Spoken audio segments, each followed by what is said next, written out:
الحمد لله نحمده ونستعينه ونستغفره ونعوذ بالله من شرور أنفسنا ومن سيئات أعمالنا من يهده الله فلا مضل له ومن يضلل فلا هادي له وأشهد أن لا إله إلا الله وأشهد أن محمدا عبده ورسوله أما بعد فإن خير الحديث كتاب الله وخير الهدي هدي محمد صلى الله عليه وسلم وشر الأمور محدثاتها وكل محدثة بدعة وكل بدعة ضلالة وكل ضلالة في النار. أعوذ بالله من الشيطان الرجيم. يا أيها الذين آمنوا لا تأكلوا أموالكم بينكم بالباطل إلا أن تكون تجارة عن تراض منكم ولا تقتلوا أنفسكم إن الله كان بكم رحيما.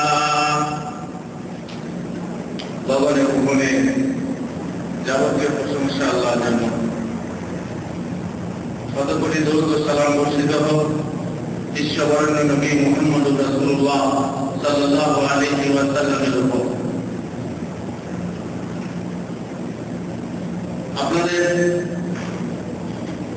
আপনাদের সামনে গত মাসে আলোচনা রেখেছিলাম জুলুম এবং তার পরিণাম সম্পর্কে। তারই অর্ধেক আলোচনা থেকে গিয়েছিল, যে আলোচনা আজকে আপনাদের সামনে করব। জুলুমবাদী অত্যাচারী বিভিন্ন পদ্ধতি মানুষের মাঝে প্রচলিত আছে। তার মধ্যে একটা পদ্ধতি হলো অপরের মাল হরণ করার মাধ্যমে জুলুম করা। পরের মাল আত্মসাৎ করে, কুক্ষিগত করে, পরকে ঠকিয়ে, পরের কাছ থেকে সুদ নিয়ে অথবা জবরদখল করে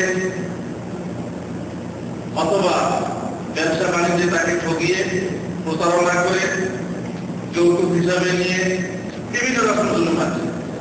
তার মধ্যে একটা জুলুম হলো অপরের কাছ থেকে সুদ নিয়ে জুলুম করা। সুদ খাওয়া কত বড় গুনাহ! সুদ খাওয়া সব থেকে ছোট গুনাহটা কি? সব থেকে ছোট গুনাহটা কি? নিজের মায়ের সাথে ব্যভিচার করা। এক দিরহাম সুদ খাওয়ার গুনাহ হলো 36 বার ব্যভিচার করার থেকে বেশি। সুতরাং সুদের এত বড় গুনাহ, এটা হচ্ছে জুলমের মাধ্যমে। যেহেতু বান্দার প্রতি জুলুম করে। আপনি যখন কাউকে ঋণ দেবেন, এই ঋণ দেওয়ার পিছনে কোনো পার্থিব লাভ আছে? যদি আপনি কাউকে 1 লাখ টাকা, 3 লাখ টাকা, 50,000, 7,000 ঋণ দেন, তার পিছনে আপনার কোনো পার্থিব লাভ আছে? 1 টাকা আছে? একটা পেপসি? যদি আপনি নিয়মটা রাখেন যে একটা পেপসি খাবেন, তাহলে সেই পেপসিটা কি খাবেন? আপনি সুদ খাবেন। খাবেন না, আপনি গাড়িতে চড়বেন। আমি আপনাকে ঋণ দিলাম, ঋণ দেওয়ার আগে আপনি আমাকে কোনোদিন আপনার গাড়িতে চড়ান। যেমনি ঋণ দিলাম, আপনি দুর্বল হয়ে গেলেন আমার প্রতি। মানুষ দুর্বল হয়ে যায় না? তখন দেখলেন হুজুর যাচ্ছে, হুজুর আপনার গাড়িতে বসুন।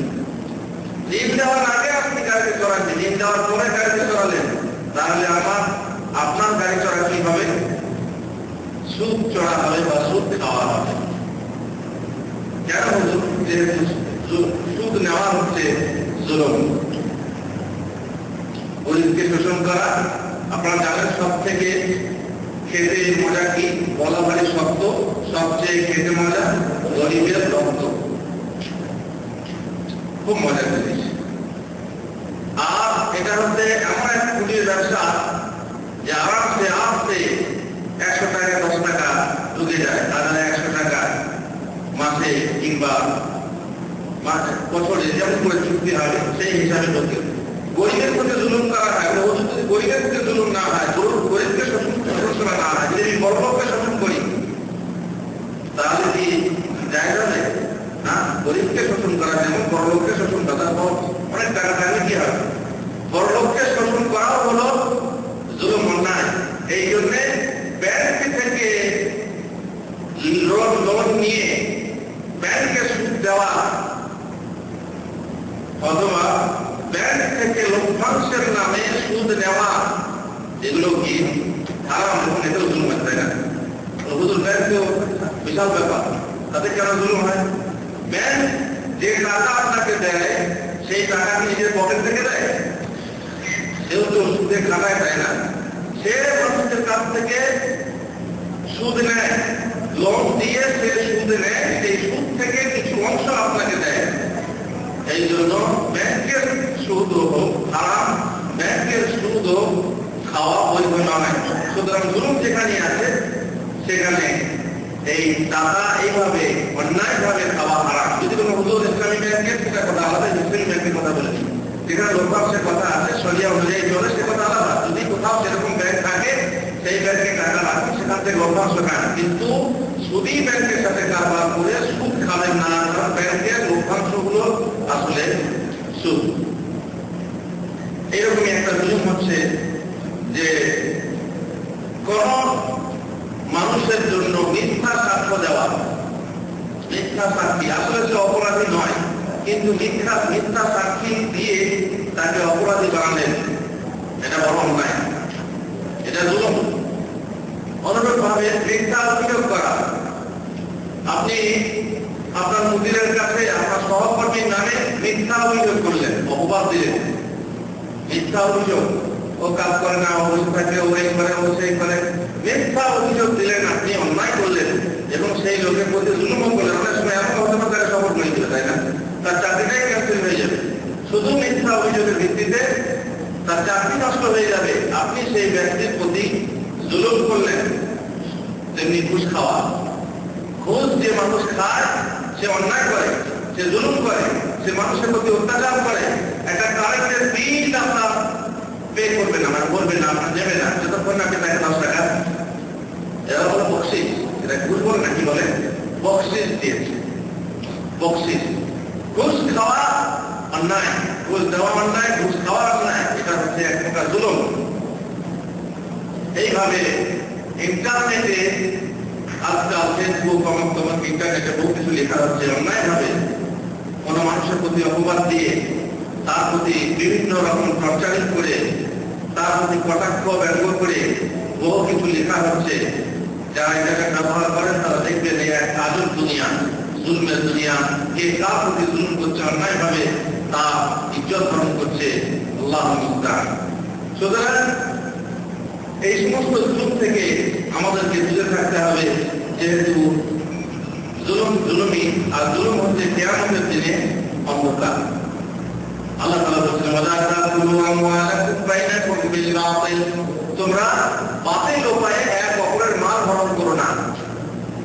আপনার কাছে টাকা আছে, আমার কাছে টাকা আছে, আপনি চাচ্ছেন যে ওর টাকাটা আমি নেবো, ঠিক আছে, নেওয়ার উপায় থাকলে না, সেটা হচ্ছে কি হালাল উপায়। কিরকম হালাল উপায়? সেটা আল্লাহ তাআলা বলেছেন, ইল্লা তাকুনা তিজারা, ব্যবসা করে যদি হয়, আপনার কাছে টাকা আছে, আমার কাছে মাল আছে, আমি মাল বিক্রি করে টাকা পাবো, আপনি আমার কাছ থেকে মাল নিয়ে উপকৃত হবেন, অথবা আপনি সেই মালটা বিক্রি করে আবার টাকা পাবেন। এইভাবে ব্যবসার মাধ্যমে তোমরা এক অপরের মাল বক্ষণ করতে পারো। আহাল্লাহু বাইআ ওয়া হারামা রিবা, তিনি ব্যবসাকে হালাল করেছেন কিন্তু সুদকে হারাম করেছেন, তিনি ঘুষকে হারাম করেছেন। আল্লাহ তাআলা কোরআনে বলেছেন, ওয়ালা তাকরাবু আমওয়ালাকুম বাইনাকুম বিল বাতিল ওয়া তুদলু বিহা ইলা হুকাম লিতাকুলু ফারিকাম মিন আমওয়ালিন নাস বিল-ইসমি ওয়া আনতুম তা'লামুন। তোমরা বাতিল উপায়ে এক অপরের মাল হরণ করো না, আর কিছু লোকের মালকে অসৎ উপায়ে খাওয়ার জন্য তোমরা তোমাদের নেতৃবর্গকে ঘুষ দিও না, উৎকোচ দিও না। দুর্নীতির বাজারে আপনাদেরকে বোঝাবার অপেক্ষা রাখে না যে কত মানুষ, কত নেতা নেত্রী এইভাবে সাধারণ লোকের, সাধারণ মানুষের সরকারি মাল নিজেদের কুক্ষিগত করছে, আত্মসাৎ করছে, ঘুষ খাচ্ছে। একটা অবৈধ আইন প্রণয়ন করার জন্য, একটা অবৈধ আইনে ফাঁকি দেওয়ার চাঁদাবাজি চলছে এই কথা আপনাদের জানার বাইরে নয়। তেমনি অন্যায়ভাবে মিরাসের মাল খাওয়া, নিজের ভাইকে ফাঁকি দিয়ে, বোনকে ফাঁকি দিয়ে, কিংবা কাউকে ফাঁকি দিয়ে মিরাসের মাল খাওয়া হচ্ছে এক প্রকার জুলুম। তেমনি চাঁদাবাজি বিরাট অন্যায় এবং জুলুম। মাস্টারদের চাঁদাবাজি করা জুলুম। আপনি বিল্ডিং করছেন, আপনার বিল্ডিং করতে দেবে না। আপনি একটা ব্রিজ করবেন, আপনি কন্ট্রাক্ট নিয়েছেন, ব্রিজ করতে দেবে না, আমাকে 50,000 দাও, তারপরে কাজ লাগবে, আপনার কাজ করবো। অন্যায়ভাবে নিজের গায়ে জোরে, শক্তির জোরে কিংবা অস্ত্রের জোরে, কাছে অস্ত্র আছে, বোম আছে, আপনি ভয়ে ভয়ে টাকা মিটিয়ে কাজ করেন, আর এইভাবে চাঁদাবাজি মেরে চলে। মোট কথা মস্তা নিয়ে কিছু চাঁদাবাজি হচ্ছে বড় জুলুম। তারপর ধরুন পুলিশের তোলা তো বোঝেন, পুলিশ যেখানে ডিউটি থাকে সেখানে তারা এখানে দোকান থেকে সবজি সবজিওয়ালার কাছ থেকে কিছু করে নিয়ে সবজি নেবে, টাকা দেবে না, ডিম নেবে, টাকা দেবে না, দোকানের মাল নেবে, টাকা দেবে না, তার হচ্ছে তোলা। তারা পাও না, এটা কিন্তু না, এটা হচ্ছে জুলুম। মহরমের চাঁদা তোলা, দেখবেন গাড়ি আটকে চাঁদা তোলা, এবার কি করবে না, মহরম করবো। ওরা যেহেতু চাঁদা তুলে পূজা করে, তো আমরাও চাঁদা তুলে জোর করে, আপনি যদি চাঁদা না দেন তো আপনার গাড়ি ভাঙচুর করা হবে, অথবা গাড়ি অনেক সময় জালিও দেওয়া হয় চাঁদা না দেওয়ার জন্য। তর্কাতর্কি বেঁধে যাওয়ার ফলে বহু দুর্ঘটনা ঘটে, মারামারি হয়। জোর করে চাঁদা আদায় করে। বিয়ে গ্রামে বিয়ে এসেছে, সেই গ্রাম থেকে বিয়ের গাড়ি গ্রামের লোক ছাড়ে না, বলে কি আমাদের মসজিদে চাঁদা দিয়ে দিতে হবে।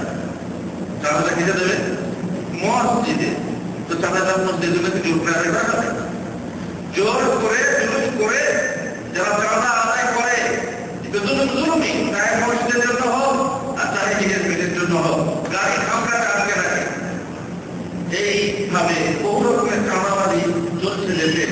আল্লাহ তাআলা বলছেন, ইয়া আইয়ুহাল্লাযীনা আমানু লা তা'কুলু আমওয়ালাকুম বাইনাকুম বিল বাতিল ইল্লা আন তাকুনা তিজারাতান আন তারাদিন মিনকুম। এইভাবে বাতিল উপায়ে মাল খাওয়া, এক অপরের সম্পদ ভাঙন করা আমাদের জন্য জায়েজ নয়। তবে হ্যাঁ, যদি ব্যবসা হয়, সেই ব্যবসায় এক অপরকে সন্তুষ্ট করে, সন্তুষ্ট হয়ে যদি রাজি হয়ে ব্যবসা করো, তাহলে চলবে। ওয়ালা তাকতুলু আনফুসাকুম, আত্মহত্যা করো না। ইন্নাল্লাহা কানা বিকুম রাহিমা, নিশ্চয়ই আল্লাহ তোমাদের প্রতি বড় দয়াবান।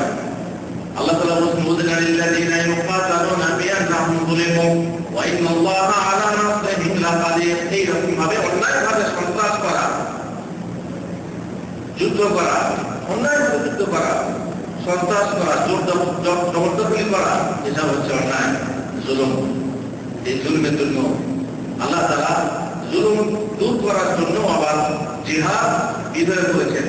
জিহাদ ইসলামী শরীয়তে আছে, যেটা আসল জিহাদ। সন্ত্রাসের নাম জিহাদ না, আর জিহাদ সন্ত্রাস না। জিহাদ যেটা আছে, সেই জিহাদ কেন বিধান করা হয়েছে? আল্লাহ তাআলা বলছেন, বুঝেন লিল্লাযীনা ইউকাতালুন, যাদের বিরুদ্ধে অন্যায়ভাবে যুদ্ধ করা হয় তাদেরকে অনুমতি দেওয়া হয়েছে যে তারা যুদ্ধ করবে। ইন্নাল্লাহা আলা নাসরিহিম লাকাদির, আল্লাহ তাদেরকে সাহায্য করার ব্যাপারে সর্বশক্তিমান। অন্যায়ভাবে মাল ভক্ষণ করার মধ্যে, জুলমের মধ্যে একটা জুলুম হলো চুরি করা।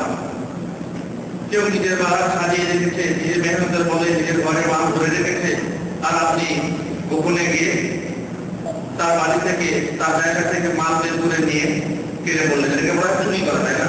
আর প্রকাশ্যে গিয়ে ভয় দেখিয়ে, চাকরি দেখিয়ে, তার পিস্তল দেখিয়ে যে টাকা আপনি তার কাছ থেকে, যে গয়না আপনি তার কাছ থেকে ছিনিয়ে নিয়ে আসেন, সেটাকে চুরি করা বলা হয়।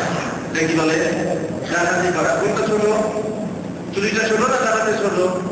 প্রকাশ্যে মাল নেওয়া এটা চুরি নয়, মানে আপনি ভদ্রচোর, তাই না? ভদ্রচোর হচ্ছে যারা ঘুষ খায়, তারা হচ্ছে ভদ্রচোর। চোর কিন্তু ভদ্রচোর। তারা বলবে তারা এইভাবে গোপনে নেবে না, তারা বলবে দাও। এরা তারা এক প্রকার ভিখারি, যারা সুদ খায়, কি বলে ঘুষ খায়, তারা এক প্রকার ভিখারি, হাত পেতে নেয়, কিন্তু তারা হচ্ছে ভদ্র ভিখারি বা ভদ্র চোর। এ চুরি করছে, পরের মাল, রাখা মাল গোপন ভাবে বের করে নিয়ে আসছে, চুরি করছে, আর প্রকাশ্যে নিয়ে আসছে, সেটা কি করা হয়? ডাকাতি করা হয়। এটা আরো বড় জুলুম, আরো বড় অন্যায়। অস্ত্র ব্যবহার করা, জোর করে মানুষকে সন্ত্রস্ত করে, মানুষকে অনেক সময় চাকু চালিয়ে দিয়ে, অনেক সময় বোম ফাটিয়ে এইভাবে ডাকাতি করে নিয়ে আসছে, বাতিল উপায়ে লোকের মাল খাচ্ছে, এ হচ্ছে জুলুম। আর এই জুলুমের জন্য কিয়ামতের দিনে অন্ধকার অপেক্ষা করো, কিয়ামত আসছে সামনে। যারা ব্যবসা করে ওজনে কম দেয় আর নেবার সময়ে বেশি ঢুকিয়ে দেয়, দেবার সময়ে কম দেয় আর দেবার সময়ে নিজের জন্য ঢুকিয়ে দেয়, এটা একটা জুলুম। আপনি কম দিলেন, জুলুম করলেন, বেশি দিলেন, জুলুম করলেন। ঋণ পরিশোধ করার ব্যাপারে তাল নাটক করা। ঋণ আপনি নিয়েছেন, ঋণ দেওয়ার ক্ষমতা আছে, আপনি ব্যবসা চালিয়ে যাচ্ছেন, নিজের কাজ চালিয়ে যাচ্ছেন, নিজের বিলাস চালিয়ে যাচ্ছেন, নিজের আরাম ভোগ করে যাচ্ছেন, আর ঋণটা দেওয়ার বেলায়, শোধ করার বেলায় এমন কোন জিনিস আছে যে নেবার সময় খুশি খুশি, দেবার সময় মন কষাকষি কোন কোন জিনিস নাই। জিনিসটাই খুব খুশি। যখন আপনি প্রথমে ঋণ নেবেন তখন মাশাআল্লাহ আপনাকে দাল খাওয়ানো হবে, বেশি খাওয়ানো হবে, আসুন চা খান, আসুন বসুন, খুব আসুন বসুন। আর যখন দেবার সময় তখন বসুন। দেবার সময়ে বড় মন কষাকষি, দিতে চায় না, মন দিতে চায় না, এলো ঋণ। এই জন্য বলে বন্ধুকে ঋণ দিলে ডবল ক্ষতি। এক হলো টাকার প্রতি, আর দ্বিতীয় হলো বন্ধুত্বের প্রতি। বন্ধুকে ঋণ দিলে বন্ধুত্ব থাকে না, আমরা দিচ্ছি এরকম। কিন্তু কিছু মানুষের অন্তঃসাথে ঋণ, ভাই ঋণ হচ্ছে ঘাড়ে বোঝা। যখনই সম্ভব আপনি তখনই সাথে সাথে মিলিয়ে দেন। কারণ ঋণ রেখে মারা গেলে যদি আপনি খুব করেন জান্নাতের পথে যাওয়ার কোনো সমস্যা আপনার নেই, জান্নাতের পথ আপনার ক্লিয়া, আপনি জান্নাতে চলে যাবেন। কিন্তু যদি আপনি ঋণ রেখে মারা যান, ঋণ রেখে মারা যাওয়ার ফলে আপনি জান্নাতের পথে আটকে থাকবেন। যদি একজন শহীদ হয়ে মারা যায়, সব থেকে বড় মর্যাদাবান মরণ কিসের? আল্লাহ। শহীদ হয়ে যদি মারা যান, জান্নাত আপনার জন্য খোলা আছে, আপনার পথে কোনো কাটা নেই। কিন্তু ঋণ রেখে মারা গেছেন, আপনি জান্নাতে যেতে পারবেন না যতক্ষণ না আপনার ঋণ আপনার তরফ থেকে কেউ পরিশোধ করে দিয়েছে। ঋণ ভারী বোঝা, খুব ভারী বোঝা। সুতরাং ঋণ যত তাড়াতাড়ি হোক আদায় করে দেন। আর যখন আদায় করার সময় হবে, আপনার কাছ থেকে যে ঋণ দিয়েছে, ঋণদাতা ঋণটা আছে, তাকে আপনি মিষ্টি কথা বলুন। আরে মিয়া বারবার করে পড়া টাকা দিয়েছে, তাই আমার বাড়ি তো খাল করে দিল, আমার বাড়ি খাল করে দিল, আসে যাওয়ার পরে অনেকে তো বুঝতে পারছি মাহকামা দেখায়, কোর্ট দেখায়, যাও থানা পুলিশ করা যাও, আমি এখন দিতে পারলাম না। অনেকবার ঠিক আছে, কে আমাদের দেখে নেবো, তখন সে বলে ভাই বড় লম্বা টাইম দিল, ভাই কে আমাদের দেখে নেবো, মানে ভাই দুনিয়াতে দিতে হবে না, দেখে মরণ পর্যন্ত কে আমাদের যাওয়াটা খুব সহজ মনে করছে, কিন্তু আসলে তার কে আমাদের প্রতি বিশ্বাস নেই, তাই এই কথা বলছে। লম্বা টাইম তোকে যায়নি, বড় কঠিন টাইম কিন্তু দিয়েছে, বিশাল টাইম, যে মারা যায় ওই অবস্থায় জান্নাত যাবে না। সুতরাং খুব সাবধান, যারা ঋণ নেন, ঋণ নিতে হবে সবাইকে, এমনকি বড় বড় মানুষদেরকেও, ধনী মানুষদেরকেও ঋণ নিতে হয়। কিন্তু যখন আপনার কাছে আসবে, প্রথম কাজ হবে ঋণ শোধ করে দেওয়া, আর ঋণ খুব খারাপ। সুতরাং যারা ঋণ দিতে, ঋণ পরিশোধ করতে ওই যে বাহানা খোঁজে, মিথ্যা, তার সমর্থ আছে কিন্তু শোধ করে না, তারা হচ্ছে এক প্রকার জানেন।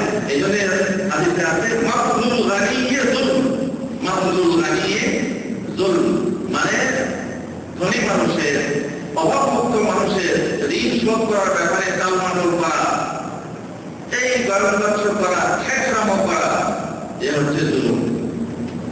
তারপরে আরেক প্রকার জুলুম হচ্ছে যে দুর্বলতা সবলদের ক্ষতি করে। দুর্বলতা সবলদের প্রতি জুলুম কিভাবে করতে পারে? আমরা সবসময় জানি যে সবলটাই দুর্বলদের প্রতি জুলুম করে, কিন্তু দুর্বলতা সবলদের প্রতি কিভাবে জুলুম করে?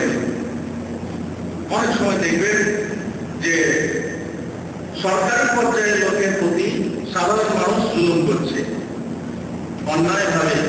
আর বিশেষ করে আমাদের গণতান্ত্রিক রাজনীতিতে এর নিয়মই হচ্ছে অপর দলের তালাশ করো আর নিজের ফায়দা করো, অপরের বদনাম প্রচার করো আর নিজের ভোট বাড়াতে থাকো। এছাড়া রাজনীতি চলে না। রাজনীতি করতে হলে, নিজের দল ভারী করতে হলে, নিজের ভোট বাড়াতে হলে কি করতে হবে? অপর দলের খালি বদনাম করো, সত্য হোক অথবা মিথ্যা হোক, আন্দাজে বিভিন্ন ভাবে তাদের বদনাম করলে পরে নিজের দল ভারী হয়। এইভাবে বড়দের প্রতি জুলুম করা হয়, নেতাদের প্রতি জুলুম করা হয়, সরকারি লোকদের প্রতি জুলুম করা হয়। আপনারা শুনেছেন প্রসিদ্ধ এক ঘটনা, আহলে কুফা মানে কুফাবাসীর লোকেরা তাদের গভর্নর সাদ ইবনে আবি ওয়াক্কাসের বিরুদ্ধে অভিযোগ করলো। কি অভিযোগ করলো? অভিযোগটা ছিল যে লা ইসলিমু বিসাওয়িয়া ওয়ালা ইয়াহদিলু বিল আদিয়া ওয়ালা ইয়াসিলু বিস সাবিলা। যে আমাদের আমির এই গভর্নর ঠিক মতো নামাজ পড়ে না, আর যখন দেয় তখন দানের মাধ্যমে ইনসাফ করে না, যুদ্ধে যায় না, জেহাদে যায় না। এই হল অভিযোগ। এই অভিযোগ গেল কার কাছে? রাইসুদ দৌলা, তার মানে রাষ্ট্রপতির কাছে। তখন রাষ্ট্রপতি ছিলেন ওমর ফারুক রাদিয়াল্লাহু আনহু। তার কাছে অভিযোগ গেল, এক সাহাবীর অভিযোগ আর এক সাহাবীর কাছে। সেখানে তিনি বললেন, এই তো সাংঘাতিক ব্যাপার, এত বড় অভিযোগ, ঠিক আছে অভিযোগটা বন্ধ করে দেখা হোক। এইবার সঙ্গে সঙ্গে কথা শুনেই তার প্রতি আমি অবিচার করবো তা হতেই পারে না। আর ওমর ফারুক আমি হয়েছিলাম, তিনি একটা কমিটি গঠন করে তদন্ত করা হলো। তারপর সাদকে ডাকা হলো, সাদকে বলা হলো তোমার বিরুদ্ধে অভিযোগ করা হয়েছে, এই অভিযোগ কি সত্য? তখন সে বলল অভিযোগগুলো কি? তো বললো এই যে তুমি নামাজ ঠিক মতো পড়ো না। তখন বললো যে খলিফা, আমি নামাজ পড়ি সেরকম যেরকম আমি রাসূলুল্লাহ সাল্লাল্লাহু আলাইহি ওয়াসাল্লামের নামাজ দেখেছি। প্রথম রাকাতে একটু লম্বা করি, দ্বিতীয় রাকাতে সংক্ষেপ করি, এটাই সুন্নাত, তাই না? আমি যেটা করি সুন্নাত অনুযায়ী করি, কিন্তু লোকেরা মনে করে আমার এটা ভুল। তাহলে কি অভিযোগ ঠিক? না, অভিযোগ মিথ্যা অভিযোগ। এইভাবে যত কিছু অভিযোগ ছিল একটার পর একটা তিনি বললেন, সব বাতিল প্রমাণিত হলো। বোঝা গেল যে অভিযোগকারী অন্যায়ভাবে তার প্রতি কোনো ব্যক্তিগত আক্রোশ কিংবা আরো কিছুর জন্য অভিযোগ করেছিল। তারপরে যখন ফায়সালা হলো, ফায়সালার সময় সাদ ইবনে আবি ওয়াক্কাস বললেন, ওয়াল্লাহি যে লোক আমার মধ্যে অভিযোগ করেছে, যদি সে সত্যবাদী না হয় তাহলে আমি 3টে বদদোয়া করব, তার জন্য আমি 3টে বদদোয়া করব। নম্বর 1, আল্লাহুম্মা আ'মি বাসারা, আল্লাহ তাকে কানা করে দাও, ওয়া আতিল উমরা, আর তার আয়ু বাড়িয়ে দাও। দেখেন, আয়ু বাড়িয়ে দেওয়া দোয়াটা দোয়া। আমরা বলি আল্লাহ তোমার দীর্ঘায়ু করুক, বাবা তোমাকে, আমরা বলি আল্লাহ তোমাকে দীর্ঘজীবী করুক, দোয়াটা ঠিক না? বলুন, আল্লাহ তোমার দীর্ঘায়ু করুক, তোমাকে দীর্ঘজীবী করুক, দোয়াটা ঠিক না? বলুন, দীর্ঘ জীবন পাওয়া বড় কথা না। দোয়া দিতে হলে বলতে হবে, বাবা আল্লাহ তোমাকে ঈমান ও আমানের সঙ্গে, ঈমান প্লাস আমান। আমার কাছে বলে আমার মানে কি? নিরাপত্তা, শান্তি। জীবন পেলেই হবে না, শান্তির জীবন পেতে হবে। এই আমাদের সঙ্গে দোয়া করে, কিন্তু দোয়ার মানে বোঝে না। আল্লাহ কাছে অনেক চায় সন্তান, আল্লাহ সন্তান দাও, বিয়ের জন্য একটু সন্তান হয় না, কি চায়? সন্তান চায়। আল্লাহ তোমাকে সন্তান দাও, আল্লাহ সন্তান দেওয়ার জন্য সন্তান হয়, সন্তান দাও, সন্তান দাও, দোয়া ঠিক আছে? বলুন, কি চাইতে হবে? সন্তান রাতে হাতলি দিন অনেকে। তেমনি শুধু জীবন পেলেই হবে না, জীবন কামনা করলেই হবে না, কাউকে দীর্ঘায়ু হওয়ার জন্য দোয়া করলেই হবে না, তার সঙ্গে লাগাতে হবে যে আল্লাহ তুমি ওকে শান্তির জীবন দাও। কারণ জীবন এটাও দুঃখের জীবন, কুকুরের জীবন কুকুরের জীবন নিয়ে আপনি কি করবেন? সুতরাং যখন ছেলেকে বা ছেলের তুল্য, পুত্র তুল্য কাউকে দোয়া করবেন, স্নেহ ভাজন কাউকে দোয়া করবেন, তখন এইভাবে বলবেন যে আল্লাহ তোমার আয়ু দীর্ঘ করুক ঈমান ও আমানের সাথে, ঈমান ও আমানের সঙ্গে তোমার জিন্দেগি, তোমার জীবন গঠন হোক। কিন্তু শুধু জীবন বাড়ি এই সারাজি তার জন্য দোয়া করলেন যে আল্লাহ তুমি ওর বয়স বাড়িয়ে দাও, ও যেন সহজে না বলে। ও আদিম খাতারা, আর ওকে দারিদ্রগ্রস্ত করো, ওকে গরিব করে দাও, ফকির করে দাও। ও আর্থিক বলে ফেতান, আর ওকে ফেতনাগ্রস্ত করো। একই সঙ্গে দোয়াতে প্রায় একই অর্থ। প্রথম হলে তুমি কানা করে দাও, আর কানা হলেই মানুষ বুঝতে পারছেন কত কষ্ট করে, সে কি শান্তি পাবে? সে লম্বা জীবন পাবে। আর তার মানে হলো জীবনে সে দুঃখে মরবে, জীবনে বেঁচে থাকতেও সে কষ্ট পাবে, পয়সা নেই, হাতে টাকা পয়সা নেই, তার সঙ্গে সে দেবে না। এই দোয়া করলেন, মহান আল্লাহ তার দোয়াকে কবুল করে নিলেন। আর সেই লোক সত্য পক্ষে দেখা গেল খুব দীর্ঘজীবী হয়েছিল, কানা হয়ে গিয়েছিল এবং ফিতনায় পতিত হয়েছিল। এইভাবে অন্যায়ভাবে জুলুম যাকে বলে, অন্যায় যাকে বলে, তার মধ্যে একটা হলো প্রাণ হত্যা করা। প্রাণ হত্যা অন্যায়, প্রাণ হত্যা জুলুম। আল্লাহ নিষেধ করেছেন প্রাণ হত্যা করতে। ওয়ালা তাকতুলুন নাফসা আল্লাতী হারামাল্লাহু ইল্লা বিল হক ওয়া মান কুতিলা মাজলুমান ফাকাদ জাআলনা লিওয়ালিয়্যিহি সুলতানান ফালা ইউসরিফ ফিল কতল ইন্নাহু কানা মানসুরা। খবরদার তোমরা প্রাণ হত্যা করো না। যেটা হক সে হক ভাবে প্রাণ হত্যা করো। হক ভাবে প্রাণ হত্যা কার কাজ? আপনার সরকার, তাই না? সরকার করতে পারে। খুনের বদলে খুন কে করবে? আপনি না, সরকার করবে। বিবাহিত ব্যভিচারী কে খুন করবে? কে? আপনি? সরকার করবে। সরকারকে অধিকার দেওয়া হয়েছে, সে অধিকার ছাড়া খবরদার তোমরা প্রাণ হত্যা করো না। এইভাবে আরো এক প্রকার জুলুম, যে জুলমের জন্য রাসূলুল্লাহ সাল্লাল্লাহু আলাইহি ওয়াসাল্লাম বলেছেন, ইন্নাল্লাহা ইউমলি লিয-যালিম ফাইযা আখাযাহু লাম ইউফলিতহু। আল্লাহ তাআলা এবার জুলমের শাস্তির কথা বলছেন, পরিণামের কথা বলছেন। জুলুম করলে কি পরিণাম হয়? রাসূলুল্লাহ সাল্লাল্লাহু আলাইহি ওয়াসাল্লাম বলছেন যে আল্লাহ তাআলা জালেমকে ঢিল দেন, জালেমকে ছেড়ে দেন না। হয়তো দেখা যায় জালেম জুলুম করে যাচ্ছে কিন্তু তার শাস্তি পাচ্ছে না, না সরকারের তরফ থেকে আর না আল্লাহর পক্ষ থেকে। তার মানে কি আল্লাহ গাফেল আছেন? আল্লাহ উদাসীন আছেন? না, আল্লাহ তাআলা ঢিল দেন, তারপর যখন তাকে পাকড়াও করেন তখন আর ছাড়েন না। আল্লাহ তাআলা বলেন, কাযালিকা আখযু রাব্বিকা ইযা আখাযাল কুরা ওয়া হিয়া যালিমা ইন্না আখযাহু আলীমুন শাদীদ। আল্লাহ যখন পাকড়াও করেন তখন তার পাকড়াও বড় কঠিন হয়। আল্লাহ তাআলা বলেন, লা তা'তাকাল্লাহা গাফিলান আম্মা ইয়া'মালুল যালিমুন। জালেমরা যা করছে তার ব্যাপারে আল্লাহকে গাফিল মনে করো না, উদাসীন মনে করো না। ইন্নামা ইউআখিরুহুম লিয়াউমিন তাশখাসু ফীহিল আবসার। এমন এক দিনের জন্য তিনি অপেক্ষা করছেন যে দিনে চক্ষু স্থির হয়ে যাবে। কোন দিন সেটা? কিয়ামতের দিন। কিয়ামতের দিনে বদলা দেবেন বলেই আল্লাহ তাআলা দুনিয়াতে শাস্তি দেন না। কিন্তু কোন কোন পাপের শাস্তি দুনিয়াতে হয় না? হয় না? হয়।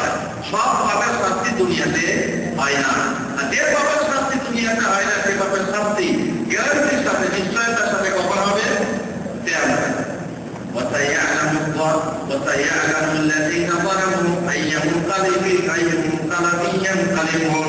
যারা অবশ্যই জানবে যে তারা কি ভাবে প্রত্যাবর্তন করছে, কোন দিকে প্রত্যাবর্তন করছে। জুলমের যে শাস্তি, সে শাস্তি সে একদিন ভোগ করবে। আল্লাহ তাআলা বলেন, ওয়ালা ইয়া'লামুল্লাহু মা বিযুলমিহিম মা তারাকা আলাইহা মিন দাব্বা। মানুষ যে জুলুম করে, যে অন্যায় করে, পৃথিবীর বুকে যে কোনো জীব জুলুম করে, এই জুলুমের শাস্তি যদি আল্লাহ সাথে সাথে দুনিয়াতে দিতেন, তাহলে দুনিয়ার বুকে একটা জীব অবশিষ্ট থাকতো না। তখন প্রত্যেক জীবই জুলুম করে। জুলুমের শাস্তি যদি দুনিয়াতেই কেউ পেত, তাহলে আল্লাহ তাআলা দুনিয়াতে মানুষ না থাকতো, না দিন থাকতো, আর না কোনো পশু পক্ষী থাকতো। ওয়ালাকিন ইউআখিরুহুম ইলা আজালিন মুসাম্মা। কিন্তু নির্দিষ্ট সময়, মানে কিয়ামত পর্যন্ত তিনি পিছিয়ে দেন। ফাইযা জাআ আজালুহুম লা ইস্তাখিরুনা সাআতান ওয়া লা ইস্তাখিরুন। তারপর যখন সেই সময় এসে যায়, সেই ঘড়ি এসে যায়, তখন না এক সেকেন্ড আগে বলেন আর না পিছিয়ে। রাসূলুল্লাহ সাল্লাল্লাহু আলাইহি ওয়াসাল্লাম ইয়াকে মজলুম ফাইন্না যুলমা যুলমাতুন ইয়াওমাল কিয়ামাহ। তোমরা জুলুম থেকে দূরে থাকো, জুলুম করা থেকে, অন্যায় করা থেকে, অত্যাচার করা থেকে দূরে থাকো, কারণ জুলুম হচ্ছে কিয়ামতের দিনে অন্ধকার। রাসূলুল্লাহ সাল্লাল্লাহু আলাইহি ওয়াসাল্লাম বলেন, লা তু'দ্দুনাল হুকুকা ইলা আহলিহা ইয়াওমাল কিয়ামাহ। তোমরা অবশ্যই কিয়ামতের দিনে যে হক তুমি গ্রহণ করেছো সেই হক আদায় করবে। এজন্যই আল্লাহ রাসূল সাল্লাল্লাহু আলাইহি ওয়াসাল্লাম বলেন, মরণের আগে পারলে পরে যার হক নষ্ট করেছো তার কাছ থেকে ক্ষমা চেয়ে নাও। হক আদায় করতে না পারলে তার কাছ থেকে ক্ষমা চেয়ে নাও। কারণ ঋণ পরিশোধ করতে না পারলে কমসে কম চেষ্টা করে তার কাছ থেকে, ভাই আপনার ঋণটা শোধ করতে পারলাম না, আমাকে ক্ষমা করে দাও। এটা কখন বলতে হবে? মরণের পরে, তাই না? ওগো লোকটা মারা গেল বাবু, যে যার ঋণ পাবে এখন মাফ করে দেবো, তাই না?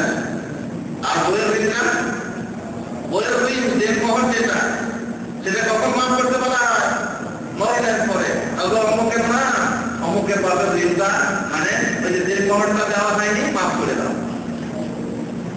মধ্যে দেওয়া যায়।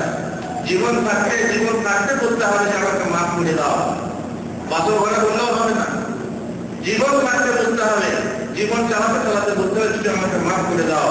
তার কারণ সেই দিন তোমাকে হক আদায় করতে হবে যেদিনে হক আদায় করার জন্য না দিরহাম থাকবে আর না দিনার থাকবে, না টাকা থাকবে, না পয়সা থাকবে, না সোনা থাকবে, না চাঁদি থাকবে। তোমার হয়তো কোটি কোটি টাকা ব্যাংক ব্যালেন্স আছে, কিয়ামত কায়েম হলে সেই ব্যাংক ব্যালেন্স থাকবে যে পলিটিক্যাল ধরতে আছে। এখন তোমাকে সরকার ধরতে গেলে, পুলিশ ধরতে গেলে, যে কোনো লোক ধরতে গেলে 1 কোটি টাকা দিয়ে তোমার নিজের জীবনকে বাঁচিয়ে নেবে। কিন্তু কিয়ামতের উপায় আছে? কিয়ামতের উপায় নেই। সুতরাং এখন যদি কারো হক নষ্ট করো, হক আদায় করে দাও, আর না হয় মাফ চেয়ে নাও। কিয়ামতে সেই হক আদায় করতে হবে। হক কারো মারা যাবে না। আমার টাকা দিয়ে আপনি অন্যায় ভাবে খেয়ে থাকেন, খান, বুঝে কিয়ামতের লম্বাটাই আমি কিয়ামতে কিন্তু পাবো। আর সেই দিনে আপনার সুদে আসলে যে টাকা আদায় করতে হবে হিসাব কঠিন হবে, সেখানে আদায় করাটা সহজ মনে করেন না। কিয়ামতে যে টাকাটা 5 টাকার বিনিময়ে যে টাকাটা আপনাকে আদায় করতে হবে, 5 টাকা বিনিময়ে যে জিনিসটা আপনাকে আদায় করতে হবে, সেটা আপনি সহজ মনে করবেন না, সেটা হচ্ছে বিশাল কঠিন। এমনকি রাসূলুল্লাহ সাল্লাল্লাহু আলাইহি ওয়াসাল্লাম বলছেন প্রত্যেকের হক আদায় করবে, অপরাধীকে শাস্তি দেওয়া হবে।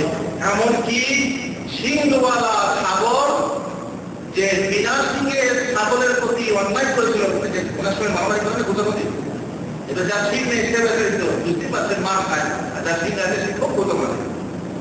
এই 2 ছাগলের মাঝে কিয়ামতের দিনে বিনিময় প্রতিশোধ গ্রহণ করানো হবে। সস্তা না?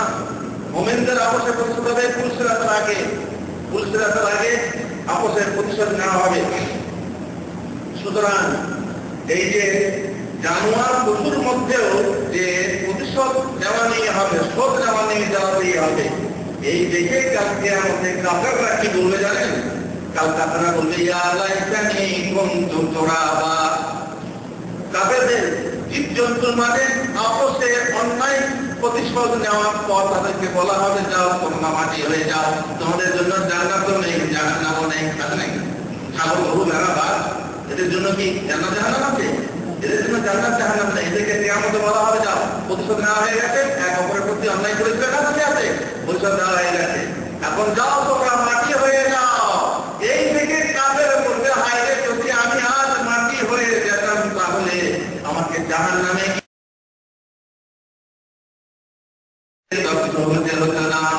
তখন তারা কামনা করতে আমরা মাটি হয়ে যায়। এই যে এইসব দেখে, সুতরাং হক দুনিয়াকে আদায় করতে হবে, না হয় কিয়ামতের দিনে আদায় ভারী হবে। রাসূলুল্লাহ সাল্লাল্লাহু আলাইহি ওয়াসাল্লাম একদিন সাহাবাদেরকে বললেন, আতাদরুনা মানিল মুফলিস, তোমরা কি জানো মুফলিস কাকে বলে, নিঃস্ব কাকে বলে? সাহাবারা বললেন, ইয়া রাসূলুল্লাহ, আল-মুফলিসু ফীনা মান লা দিরহাম লাহু ওয়া লা মাতা। আমাদের মধ্যে সেই হচ্ছে নিঃস্ব, যার কোনো সম্পদ নেই, যার টাকা পয়সা নেই, সেই নিঃস্ব। রাসূলুল্লাহ সাল্লাল্লাহু আলাইহি ওয়াসাল্লাম বলেন, আসল নিঃস্বকে আল-মুফলিসু মিন উম্মতি মা ইয়াতি ইয়াওমাল কিয়ামাতি বিসসালাতিন ওয়া সিয়ামিন ওয়া যাকাত ওয়া ইয়াতি قد شتم هذا وقذف هذا وأكل مال هذا وسفك دم هذا وضرب هذا فيعطى هذا من حسناته وهذا من حسناته। আসল নিঃস্ব আমার উম্মতের সেই ব্যক্তি যে কিয়ামতে আসবে, তার নামাজ থাকবে, তার রোজা থাকবে, তার যাকাত থাকবে, মাশাআল্লাহ, সব কিছু ঠিকঠাক, কিন্তু দুনিয়ার বুকে সে অমুককে গালি দিয়ে রেখেছে, অমুককে অপবাদ দিয়ে রেখেছে, অমুকের মাল খেয়ে রেখেছে, অমুককে ফোন করেছে, অমুককে অন্যায়ভাবে মেরেছে। সুতরাং কিয়ামতের দিনে তার প্রতিশোধ দেওয়ার সময় তাকে দাঁড় করানো হবে যে তুমি যার প্রতি অন্যায় করেছিলে তাকে তার প্রতিশোধ দাও। কি আছে সেখানে? দিরহামও নেই, দিনারও নেই, টাকা পয়সা নেই, কি দিয়ে প্রতিশোধ দেবেন? যে খুব নামাজ রোজা করেছেন, নামাজ রোজা সওয়াব আছে, সেই সওয়াব আপনি জুলুম পরিমাণ সওয়াব ওই অত্যাচারিত ব্যক্তিকে দিতে থাকবেন, এমনকি শেষ পর্যন্ত যখন আপনার সওয়াব শেষ হয়ে যাবে, এখনো মাজলুম বাকি আছে, অত্যাচারিত বাকি আছে, তাদের প্রতিশোধ এখনো দেওয়া হয়নি, তখন আল্লাহ তাআলা বলবেন কি সেই অত্যাচারিত ব্যক্তির গুনাহ নিয়ে অত্যাচারের ঘাড়ে চাপিয়ে দেবেন। এইভাবে বিনিময় দিতেই হবে। বিনিময় থেকে কোনো রাস্তা নেই, বাঁচার উপায় নেই। কিন্তু কিয়ামত কেন কায়েম হবে বুঝতে পারছেন? দুনিয়ার বুকে যারা বেঁচে যাচ্ছে, কিয়ামতের দিনে তারা বাঁচতে পারবে না, অবশ্যই বাঁচতে পারবে না। একদা এক ব্যক্তি রাসূলুল্লাহ সাল্লাল্লাহু আলাইহি ওয়াসাল্লামের কাছে এসে বলল যে আমার কাছে কিছু লোক আছে, আমার কিছু ঠিকাদার আছে, তারা আমাকে মিথ্যা মনে করে, আমাকে মিথ্যাবাদী ভাবে, আমার খেয়ানত করে, আমার কথা অবাধ্য হয়, আমার কথা শোনে না। এর ফলে আমি তাদেরকে গালাগালি করি, মারিও পর্যন্ত। বললাম কথা না শুনলে আমি তাদেরকে মারি এবং গালাগালি করি। সুতরাং এ ব্যাপারে আপনি কি বলতে চান? রাসূলুল্লাহ সাল্লাল্লাহু আলাইহি ওয়াসাল্লাম বললেন, ইদা কানা ইয়াউমুল কিয়ামা ইয়াহসাবু মা খানুকা ওয়া আসাউকা ওয়া কাযাবুকা ওয়া ইয়াসাবুকা ইয়াহু বিকাদরি যুনুবিহিম। ঠিক আছে, যখন কিয়ামতের দিন হবে তখন বিনিময় দেওয়া হবে এক অপরের। তারা যে অন্যায় করেছে, তোমাকে তোমার কথা শুনে নিয়ে অবাধ্য হয়েছে, তোমাকে গালি দিয়ে বিদায় করেছে, সেই পরিমাণ যদি তুমি তাদেরকে শাস্তি দিয়ে থাকো, শাস্তি দেওয়ার নিয়ম হলো বা আসিবু বিমিথলি ওফিকুম বে। যদি কেউ আপনার প্রতি অন্যায় করে তো আপনি তার প্রতি অন্যায় করতে পারেন, না করলে তো ভালো কথা, না করলে ভালো কথা। অন্যায় করতে চান, প্রতিশোধ নিতে চান, কত পরিমাণ প্রতিশোধ নেবেন? যেটুকু পরিমাণ অন্যায় আপনার প্রতি করা যায়। কেউ যদি আপনাকে শালা বলে, তাকে আপনি তালা দিয়ে শোধ দেবেন? তালা দিয়ে তো থাপ্পড় মারবেন। শালা বললে কি মারলেন? থাপ্পড়। সমান হলো। শালা বললে আপনি তাকে বড়দের কি বলতে পারেন? শালা বলতে পারেন। আপনাকে বললো শালা, তারপরে আপনি তাকে বললেন শালা কুত্তা, কি হলো? একটা মেয়ে বাড়ি দিলেন না, 1 ডিগ্রি বাড়িয়ে দিলেন। এই 1 ডিগ্রিটা জবাব থাকবে। এই যে এক বিন্দু আপনি বাড়িয়ে দিলেন, কুত্তা শব্দটা বাড়িয়ে দিলেন, তার মানে আপনি ছোট হবেন না, আপনি কম, আপনি আমকিরিতে কম নেই না। শালা বলে শালা কুত্তা বলছি, তারপরে এখন বলছে শালা না করতে কারণ তুমি শালা বল, বাবু শালা, দেখলেন বাবু শালা বাড়িয়ে। এইভাবে অন্যায় বেড়ে যায়। হাত ওঠে ওই সময়, তাই না? হাত কখন ওঠে? যখন এইভাবে বাড়াবাড়ি হয়। হাত যখন ওঠে, কথার বিনিময়ে যখন হাত ওঠে, তখন কিন্তু কথাটা দেখা হয় না। তখন আপনাকে প্রতিশোধ দিতে হবে কিসে? হাত চালিয়ে তার জন্য। মনে করেন একটা লোক আপনাকে খুব নোংরা কথা বলল, আপনি এমন একটা ফাইট করলেন, দাঁত ভেঙে গেলেন। কোর্টে যখন বিচার যাবে তখন কিসের বিচার হবে? হ্যাঁ, একটা দাঁতের বিনিময়ে দিতে হবে, একটা মধ্যে যেতে হবে, একটা দাঁতের বিনিময়ে একটা মধ্যে হুজুর আমার বহু এই কথা বলছেন, কথা বলবেন দাম দেখলেন, তোমাকে দাম দেখলেন। এই হলো, যদি আপনি কারো অন্যায় প্রতিশোধ দিকে চান তো ঠিক সেই পরিমাণ, যে পরিমাণ এই বলছেন যে আমি এই গালাগালি করছি, পরিমাণ মতো করো তো ঠিক আছে। আর যদি তা না হয়, কিয়ামতের দিনে ইনসাফের দাড়ি পাল্লা কায়েম করা হবে।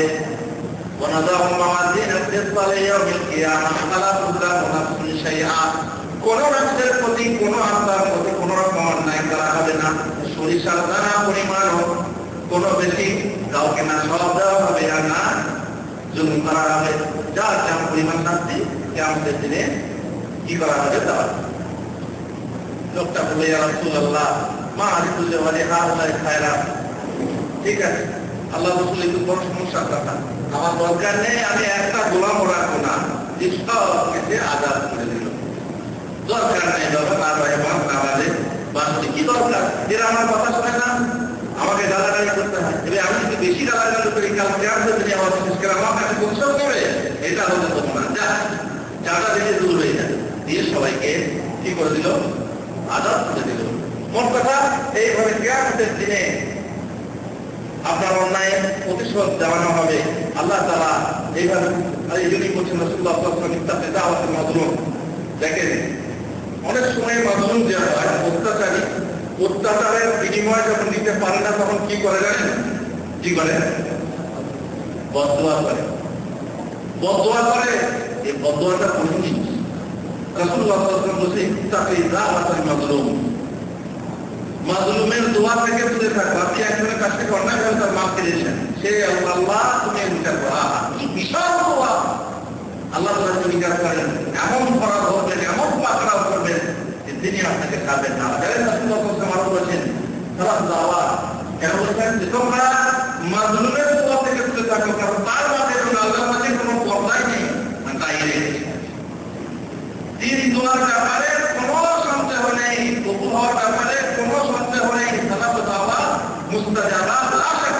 না। তিনটে এমন দোয়া আছে যে কবুল হবে তাদের কোনো সন্দেহ নেই। দাওয়াতুল মাজলুম, অত্যাচারিত ব্যক্তির দোয়া, মানে বদদোয়া, জালেমের প্রতি যে বদদোয়া করে তার দোয়া, মুসাফিরের দোয়া, আর মা বাপের দোয়া সন্তানের জন্য কোনো সন্দেহ নেই কবুল হয়ে যাবে। এবার শুনো যে জুলুম করলে পরে তার কি পরিমাণ শাস্তি দুনিয়াতে হতে পারে। ولقد أهلكنا قرونا من قبلكم لما ظلموا وجاءتهم رسلهم بالبينات وما كانوا ليؤمنوا كذلك نجزي القوم المجرمين। আপনারা জানেন যুগে বহু লোক নবীদের প্রতি জুলুম করেছে, নবীদের প্রতি অন্যায় করেছে, আল্লাহর আয়াতের প্রতি অন্যায় আচরণ করেছে। তার জন্য আল্লাহ তাআলা কিভাবে ধ্বংস করে দিয়েছেন। وتلك القرى أهلكناهم لما ظلموا وجعلنا لمهلكهم موعدا। বহু বস্তি সহ গোটা গ্রাম শহরকে আল্লাহ তাআলা ধ্বংস করে দিয়েছেন। وكذلك أخذ ربك إذا أخذ القرى وهي ظالمة إن أخذه أليم شديد। যখন কোন বস্তি কোন জনপদ জুলুম করে আল্লাহ তাআলা পাকড়াও করলে তার পাকড়াও বড় কঠিন হয়েছে। وكم قصرنا من قرية كانت ظالمة وأنشأنا بعدها قوما آخرين। যখন কোন কারিয়া কোন বস্তি কিংবা কোন জনপদ কিংবা কোন শহর জুলুম করেছে আল্লাহ তাআলা একদম নিশ্চিহ্ন করে দিয়েছেন, ধ্বংস করে দিয়েছেন। কাকাইম মিন কারিয়াতিন আহলাকনাহা ওয়া হিয়া যালিমাতুন কারিয়া কাবিয়াতুন আলা উরুশিহা ওয়া বি'rin মুআত্তালাতুন ওয়া কাসরিন মাশিদ।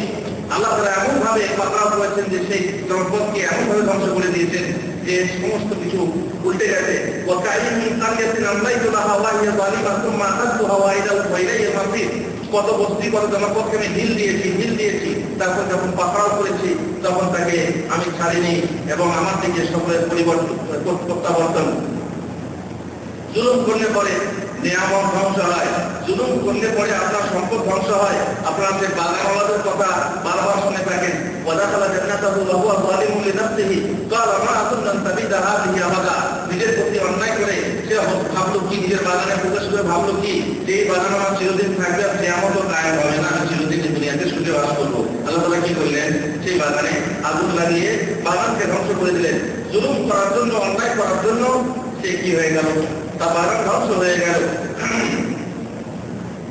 আল্লাহ তাআলা আরো বলছেন, ওয়ায়াউমা ইয়া'আদু যালিমু আলা ইয়াদাইহি ইয়াকুলু ইয়া লাইতানি ইত্তাখাযতু মা'a রাসূলি সাবিলা।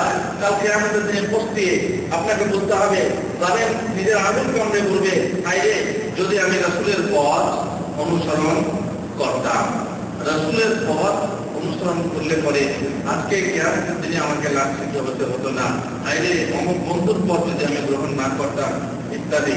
আর সেই দিনে আফসোস, সেই দিনে জালেমের কোন রকমের আফসোস কাজে দেবে না, এই কথা আপনারা অবশ্যই জানেন।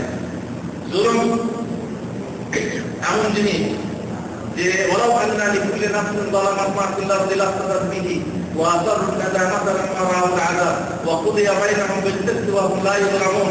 কিয়ামতের দিনে জালেম যখন দেখবে যে এত কঠিন আযাব, তখন মনে করবে যে আমার দুনিয়ার বুকে যত সম্পদ ছিল সেই সম্পদের বিনিময়ে নিজেকে জাহান্নামের আগুন থেকে বাঁচিয়ে নেব, তো যদি পারত তাহলে সে নিশ্চয়ই করতো। কিন্তু কিয়ামতের দিনে কোনো মাল নেই, কোনো সম্পদ নেই। আল্লাহ রাসূল সাল্লাল্লাহু আলাইহি ওয়াসাল্লাম বলেন, আল মুসলিমু আকুল মুসলিম, মুসলিম মুসলিমের ভাই, লা ইয়াযলিমুহু, সে তার প্রতি জুলুম করতে পারে না, ওয়ালা ইউসলিমুহু, আর জুলুমের জন্য ছেড়ে দিতে পারে না, বা জুলুমের মুখে তাকে ছেড়ে দিতে পারে না। ওমান কানা ফি হাজাতি আখিহি, যে ব্যক্তি তার ভাইয়ের প্রয়োজন পূর্ণ করবে, কানা আল্লাহু ফি হাজাতিহি, আল্লাহ তাআলা তার প্রয়োজন পূর্ণ করবেন। ওমান ফাররাজা মুসলিমিন কুরবা, যে ব্যক্তি কোনো মুসলমান ভাই থেকে তার কোনো দুর্বলতা বা বিপদ দূর করে দেবে, ফাররাজাল্লাহু আনহু কুরবাতাম মিন কুরবাতি ইয়াউমিল কিয়ামাহ, কিয়ামতের দিনে যে বিপদ আছে, বহু বিপদ আছে কিয়ামতের দিনে, সেই বিপদসমূহ থেকে কোনো বিপদ আল্লাহ দূর করে দেবেন। ওমান সাতারা মুসলিমান, যে ব্যক্তি কোনো মুসলমানের দোষ ত্রুটি গোপন করে নেবে, আল্লাহ তাআলা কিয়ামতের দিনে তার দোষ গোপন করে নেবেন। এই হাদিসের কথা জুলুমের ব্যাপারে সাধারণত যে জালিম মানুষ কাল কিয়ামতের দিনে পার পাবে না এবং পার পাওয়া সহজ নয়। আল্লাহ তাআলা আরো বলছেন, ওয়া মান সাবারা ওয়া গাফারা ইন্না যালিকা লামিন আজমিল উমুর। জুলুম করার পর যদি আপনার প্রতি কেউ জুলুম করে, অন্যায় করে, যদি আপনি মাফ করে দেন, সেটা আপনার জন্য ভালো। যদি আপনি বদলা না নেন, যদি আপনি বদদোয়া না করেন, আপনি মাফ করে দেন, এই মাফ করার বিনিময়ে আপনি সওয়াব পাবেন। মাফ করলে বেশি ভালো, মাফ না করলে আপনি বদলা পাবেন কিয়ামতে। আপনার কিন্তু অন্যায়ভাবে নষ্ট হয়ে যাবে না, আল্লাহ তাআলা তার বিচার করবেন। যদি আপনি দুনিয়ার বুকে তার জন্য বদদোয়া করেন, হয়তো বা বদদোয়া কবুল হয়ে গেল, তাহলে আপনি তার প্রতিশোধ পেয়ে গেলেন। আর যদি বদদোয়া না করেন তো কাল কিয়ামতে আপনি তার বিনিময় পাবেন। সুতরাং দুনিয়াতেই সব যদি আদায় করতে চান করতে পারেন, কিন্তু মনে হয় এটাই হচ্ছে ঠিক যে বদলা আপনি কিয়ামতে পাবেন, যখন আপনি এই সমস্ত বিনিময়ের এই সমস্ত নেকি বেশি মুখাপেক্ষি থাকবেন, সেই সময়ে আপনি নেবেন। এটাই হচ্ছে সব থেকে ভালো। মুজাহিদ বলছেন লা তুসিবান্না আহাদান ফাইন্না যালিকা ইউখাফফিফু আনহু, খবরদার কাউকে গালি দিও না। কেউ যদি তোমাকে জুলুম করে তাকে গালি দিয়ে ফেলো না, কারণ গালি দিলে হালকা হয়ে গেল, গালি দিলে হালকা হয়ে গেল, তার আযাব হালকা হয়ে গেল, আপনার সওয়াব হালকা হয়ে যাবে। যখন তাকে গালি দেবেন আপনি প্রতিশোধ নিলেন, তার আযাব, তার শাস্তি হালকা হয়ে যাবে। ইমাম আহমদ বিন হাম্বল বলেছেন লাইসা বিসাবিরিন মান দাআ আলা মান যালামা, সে ব্যক্তি ধৈর্যশীল নয় যে জালেমকে গালি দেয়। আপনার প্রতি জুলুম করলে গালাগালি করবেন না, আল্লাহর উপরে হাত ছেড়ে দেবেন আর সবুর করবেন, সেটাই হচ্ছে সব থেকে ভালো। আল্লাহ তাআলা বলেন ওয়ালিয়াফু ওয়ালিয়াসফাহু, তোমাদের মধ্যে ক্ষমা করা উচিত, মাফ করা উচিত। আল্লাহ তুহিব্বুনা ইয়াগফিরাল্লাহু লাকুম ওয়াল্লাহু গফুরুর রহিম, তোমরা কি চাও না যে আল্লাহ তোমাদেরকে ক্ষমা করেন? মাফ করার বিনিময়ে আল্লাহ ক্ষমা করেন, তোমরা কি চাও না? নিশ্চয়ই চাও।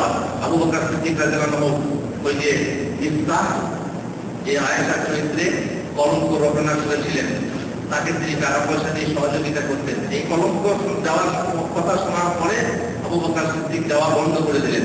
আল্লাহ তাআলা বললেন যে তোমরা দেওয়া বন্ধ করো না, তাকে মাফ করে দাও। ওয়ালিয়াফু ওয়ালিয়াসফাহু, মাফ করে দাও, মাফ করে দেওয়াতে তোমাদের জন্য বেশি মঙ্গল আছে। তোমরা কি চাও না যে আল্লাহ তোমাদেরকে ক্ষমা করবেন? আবু বকর সিদ্দিক রাদিয়াল্লাহু আনহু বলেন ইয়া আল্লাহ, আমি চাই যে তুমি আমাকে ক্ষমা করো। তোমার কথা ক্ষমা করে দেওয়াটা বেশি ভালো। আল্লাহ তাআলা বলেন ওয়াজাযাউ সাইয়্যাতুন মিসলুহা, যদি কেউ অন্যায় করে তো সেই সমপরিমাণ অন্যায় চলবে। এটা আগেই বলা হলো। ফামান আফা, কিন্তু ফামান আফা ওয়া আসলাহা, যে ব্যক্তি মাফ করে দেয় এবং সংশোধন করে নেয়, মীমাংসা করে নেয়, ফা আজরুহু আলা আল্লাহ, তাহলে তার সওয়াব, তার আজর হচ্ছে আল্লাহর কাছে, পৃথক সে সওয়াব পাবে। ইন্নাহু লা ইউহিব্বুল যালিমিন, তিনি কোনো জালিমকে পছন্দ করেন না। সুতরাং বোঝা গেল কি যে মাফ করে দেওয়া ভালো। যদি আপনি মনে করেন যে দুনিয়াতে আমি তার শাস্তি নেব, কিন্তু সেই শাস্তি আমি নিজে দিতে পারছি না, আল্লাহর কাছে দোয়া করলেন যে আল্লাহ তুমি আমার বদলা গ্রহণ করো। যেমন নূহ আলাইহিস সালাম দোয়া করেছিলেন যে আল্লাহ এই জাতি আমাকে অবিশ্বাস করছে, আমাকে নানা অপবাদ দিচ্ছে, আমাকে পাগল বলছে, আমাকে মিথ্যুক বলছে, আল্লাহ তুমি বদলা নাও, আল্লাহ তুমি জালিমকে ছেড়ো না। ওয়ালা তাজিদুল যালিমিনা ইল্লা তাবারা, বদদোয়া করলেন আর সঙ্গে সঙ্গে তার শাস্তি এসে গেল না, তুফান এসে গেল এবং জালিমদেরকে ধ্বংস করে দেওয়া হলো। আপনার প্রতি যে অন্যায় করেছে, অন্যায়ের বিরুদ্ধে আপনি বদদোয়া করে থাকেন, তারপরে দেখেন যে তার কোনো শাস্তি হয় না, খবরটা অসহ্য হবে না, কারণ আল্লাহ তাআলা সেই জালেমকে ছাড়বেন না। যদি সে প্রকৃতপক্ষে জালেম হয় তার, আর যদি সে জালেম হয় আপনি তাকে জালেম মনে করেন, সে হবে না। আর সে জালেম নয়, আপনি তাকে জালেম মনে করছেন, সেটা কিন্তু না। কিন্তু আসলে যদি সত্য পক্ষে সে জালেম হয়, তাহলে আল্লাহ তাআলা তাকে ছাড়বেন না। আল্লাহ তাআলা বলবেন সেই মাজলুমকে বলবেন আল্লাহ সুবহানাকা ওয়া রাব্বাহি, আমি তোমাকে অবশ্যই অবশ্যই সাহায্য করবো, যদিও কিছু পরে হয়। সুতরাং দোয়া তো করলেন, এখানে যারা জালেম তাদের উচিত যে জুলমের যারা মাজলুম তাদের দোয়া থেকে, তাদের বদদোয়া থেকে বেঁচে থাকা, বুঝে থাকা। শেষকালে একটা কথা বলে দিই, রাসূলুল্লাহ সাল্লাল্লাহু আলাইহি ওয়াসাল্লাম বলেছেন উনসুর আখাকা যালিমান আও মাজলুমা, তুমি তোমার জালেম অথবা মাজলুম ভাইকে সাহায্য করো, অত্যাচারী অত্যাচারিত উভয় ব্যক্তিকে সাহায্য করো। রাসূলুল্লাহ সাল্লাল্লাহু আলাইহি ওয়াসাল্লাম বলেন ইয়া রাসূলুল্লাহ, যে ব্যক্তি অত্যাচারিত, যে মাজলুম, তাকে তো সাহায্য করা যায়, কিন্তু জালেমকে সাহায্য করবো কিভাবে?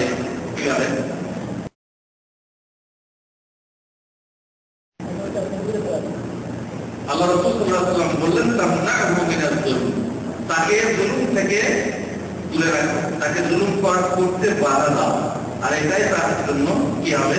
সাহায্য করা হবে।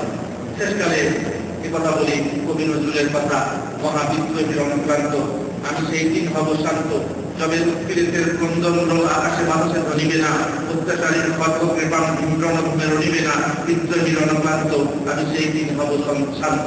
আল্লাহ আসাদুল্লাহ আইয়ারফা আব্দুল মালিক মাযলুমিন মিনাল মুসলিমিন ফি মাকান, মুসলমানদের প্রতি যেভাবে অন্যায় হচ্ছে সারা বিশ্বে আপনারা দেখছেন, ওদিকে আপনাদের প্রতিবেশী দেশ সেখানে মুসলমানদের প্রতি কিভাবে অন্যায় হচ্ছে, এখানে সিরিয়াতে কিভাবে মুসলমানদের প্রতি অন্যায় হচ্ছে, এবং আরো সারা বিশ্বে বহু জায়গাতে মুসলিমদের প্রতি যে অন্যায় হচ্ছে তার জন্য দোয়া করা উচিত। أسأل الله أن يرفع الظلم عن المظلومين من المسلمين في كل مكان. اللهم احفظنا بالإسلام قائمين وقاعدين ورافدين ولا تشمت بنا الأعضاء والحاسدين. وصلى الله على نبينا محمد وعلى آله وصحبه أجمعين.